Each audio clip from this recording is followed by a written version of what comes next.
Your emotions are like a horse, and you have to learn to become the rider.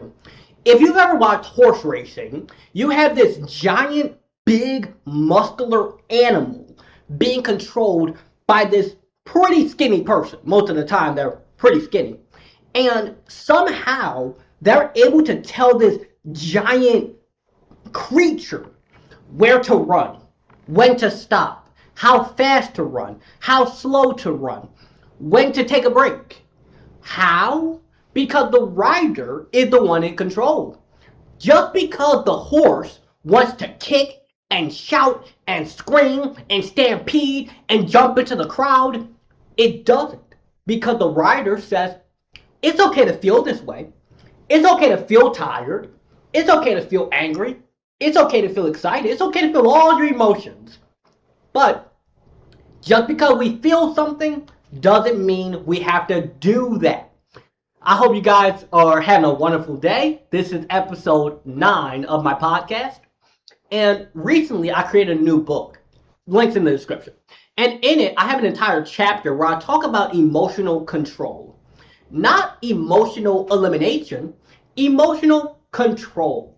Because your emotions are like the horse. It is a powerful, strong animal. When you're angry, I want to fight somebody. I want to argue. I want to break stuff. I want to get mad. When you're sad, man, I just don't know what to do. My dog died. My girlfriend cheated on me. I just don't know what to do. When you're frustrated, how am I going to figure this out? It's just so stressful. It's hard. I don't know what to do. But you, being the one in control, you're like, okay, I feel angry. I feel sad. I feel happy. I feel all these emotions. Now, I'm going to take a deep breath and ask myself, if I allow this emotion to control me right now, and I do what I feel, where is it going to get me? Yes, this person might have made me mad. They might have left a disrespectful comment. They might have said something. They may have done something. Okay, and I feel angry. I want to fight them. Okay, if I do that, I'm probably going to get expelled from school. If I do that, I'm probably going to end up in jail. If I do that, I'm probably going to get knocked out. If I do that, there's going to be some problems for me. Okay, so what is the better decision to make? Walk away. It ain't worth it. I'm telling you, it ain't worth it. Just because you're mad, you don't have to act mad. It's okay to feel all your emotions. It's okay to feel everything. It's okay to feel happy. It's okay to feel sad. It's okay to feel mad. But it is not a good idea to allow your emotions to control you. You are the rider. Your emotions are the horse. The rider tells the horse what to do. The horse doesn't tell the rider what to do. Now, that's not to say that, oh, we just have to be happy and make all the best decisions all the time. No. What it's saying is that we have to learn to be the one in control of us. You are not responsible for what other people do. You are responsible for yourself. And I'm quite sure that there are millions of people in prison as we speak. Millions of people in the grave as we speak. Millions of people who have charges, who are unable to get jobs, who aren't going to see the sun ever again. Millions of people who they have to talk to their mom through a little sheet of glass and a phone like this because they're in here for the next 25 years. And when they get out, their mom's going to be like 75 and their wife cheated on them and there's nothing they can do about it. Millions of people, that's their life, all because they felt angry. All because they did something because they felt something. Now, emotions aren't something that we can just bottle up. Yesterday, I was at a school and we were doing a presentation on how to control your emotions. And there were sixth grade students, so middle school students. And one of the things I asked was, what do you do when you're mad? You know, we heard things, stuff that you'd expect a sixth grader to do. Yell, fight, throw stuff, break stuff, bottle it all up. I just walk away. And I explain to them how your emotions are like a soda can. You shake it up, and you have all this anger bottled up, and you just it explodes on you and everyone around you. So this is why we can't just bottle it all up, because you're angry, you're angry, you're angry, you're angry. That's what happens when you bottle up your emotions and just stay angry. Now, what can we do instead? Because Lawrence, okay, I realize that breaking stuff is not a good idea. I realize that getting into fights all the time just because I'm angry isn't a good idea. So what can I do? What's a better decision to make? I can take a deep breath, remove myself from the situation. I can go to the gym. I can read a book. I can go for a run. I can do some push-ups. I can just walk away. Because we don't want to allow 5 minutes of anger to destroy the next 50 years of our life. Sounds extreme, but just think about the people in prison who are in there because of all sorts of crimes that happened just because I was angry. It really comes down to that. This person said something that was disrespectful to me, and I felt angry, and how dare they talk to me, and boom, 15 years of your life are gone. The court don't care. They don't care that you were just mad. Like, you can't go in there and say, no, Your Honor, understand, I was mad. So because we're mad, we're going to do that? That's how you're going to look to them. So, now, the important thing too is we're not trying to eliminate our emotions. This isn't that an emotion is bad. It is not bad to be angry. It is not bad to feel sad. It is not bad. What it is that we have to be the one in control of it. We have to look at our emotions as simply information. It is simply information that something made me feel something. This thing happened, I feel this way, so instead of just reacting, I'm going to pause, look at the situation, think about it, and decide what am I going to do. Now, we're not always going to make the best decisions. We're not perfect, but the goal isn't perfection. The goal is to be the best that we can the majority of the time. If 80% of the time you make the right decision, you're doing great. Our goal is to be as close as possible to not doing things that destroy our life. You know, a lot of people, when they get sad, they do things like it might be an addiction.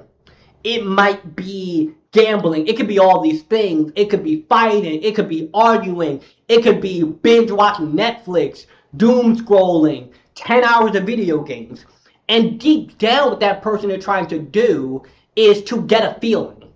They feel a feeling that they don't enjoy, and they're trying to get the feeling that they do enjoy. And when we understand this, we are able to stop looking at our emotions as good or bad, and instead we can look at them as, what is this emotion telling me?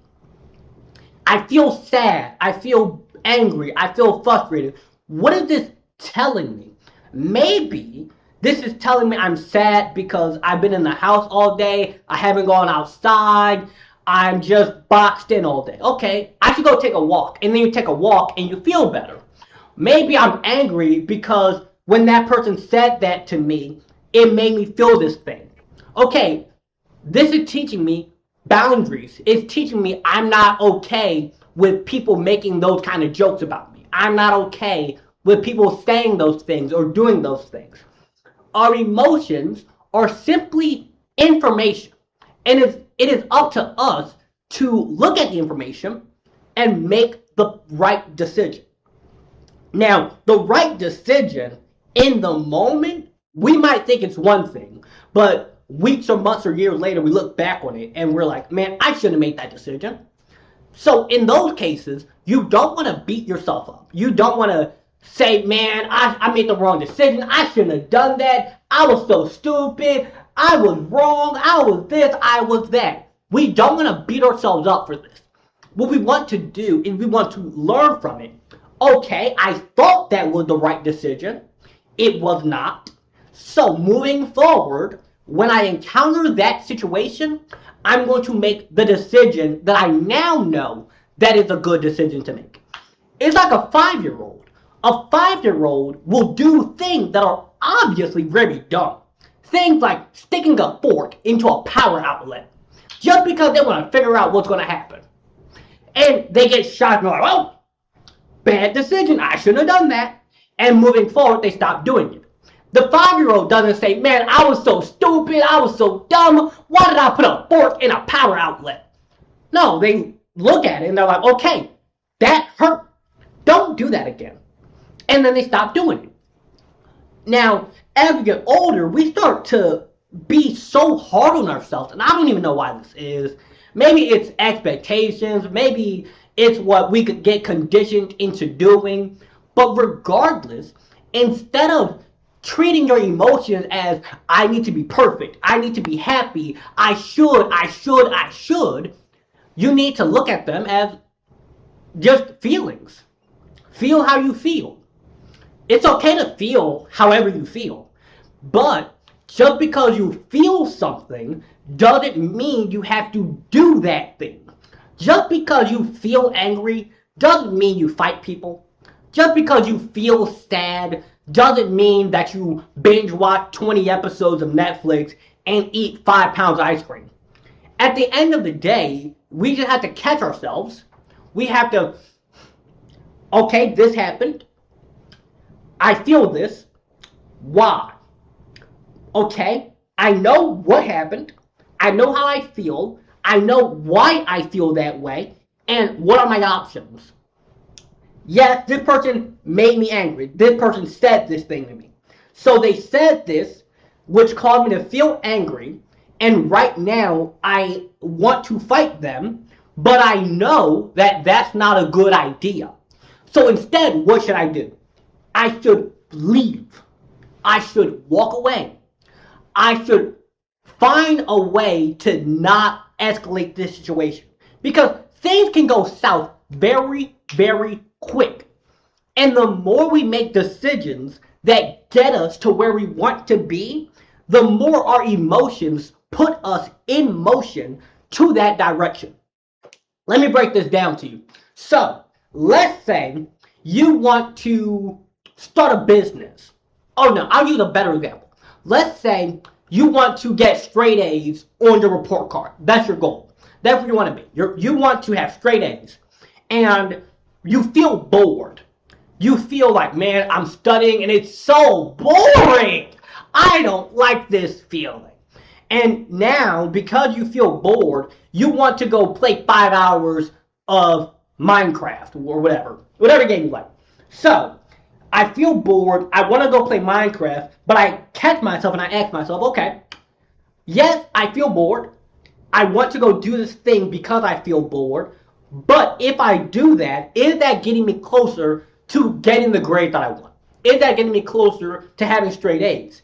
Is that decision going to get me closer or farther from where I want to be? The decision is going to get you farther. So what are my options? I should keep studying for another 10 minutes or even just 5 minutes. You just want to make decisions that are in line with where you want to be.